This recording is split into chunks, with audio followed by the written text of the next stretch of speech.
Assalamualaikum. Hai, saya Ayu Aulia dari Aceh. Salam kenal. Kita akan ngebahas sebuah topik yang super asik, yaitu tentang kekerasan berbasis gender. Nah, sebelumnya kita cek dulu nih, apa sih definisi gender? Let's check it out. Oke, jadi teman-teman, awalnya saya kira gender dengan seks itu sama. Ternyata maknanya beda loh. Teman-teman tahu nggak? Kalau misalnya dibedakan, gender itu lebih seperti jenis kelamin secara sosial, lebih kepada peran. Sedangkan seks adalah jenis kelamin biologis yang kita sebut dengan misalnya laki-laki dan perempuan.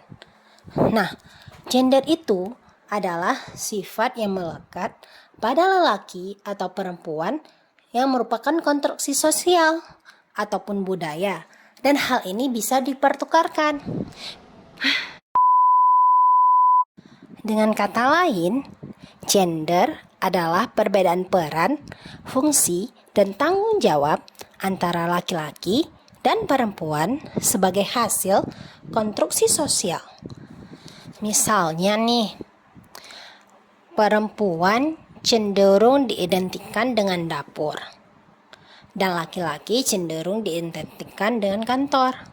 Padahal, kalau laki-laki di dapur dan perempuan ngantor juga nggak masalah. Tapi konstruksi sosial membuat kita berpikir bahwasanya hal itu harus demikian. Nah, udah pada tahu kan apa artinya gender? Sekarang kita akan masuk ke definisi nih. Apa sih yang disebut dengan kekerasan berbasis gender? Teman-teman pada tahu nggak? Yuk, kita cek lagi.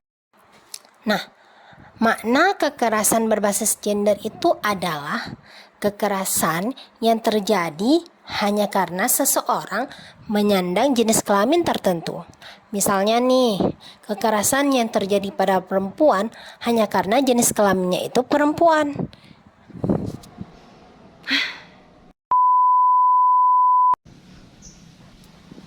Misalnya nih, teman-teman perempuan yang bekerja sebagai SPG itu akan sering kan mengalami hal-hal yang tidak menyenangkan seperti pelecehan. Kenapa? Karena orang menganggap itu hal yang wajar karena itu perempuan, dan pekerja seperti mempromosikan sesuatu itu membuat mereka menjadi pantas untuk dilecehkan. Padahal hal itu jarang terjadi pada SPG laki-laki. Itu salah satu contoh dari kekerasan berbasis gender. Contoh lainnya bisa terjadi misalnya nih, pemerkosaan di dalam perkawinan. Aneh bukan hal itu bisa terjadi?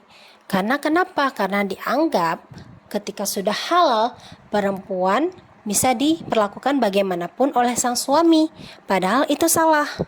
Nah, itu juga bisa mengarah kepada kekerasan berbasis gender. Oke, itu aja sharing dari saya. Yang bagus-bagus diambil, yang nggak bagus dibuang aja ya. Sampai jumpa lagi. Assalamualaikum.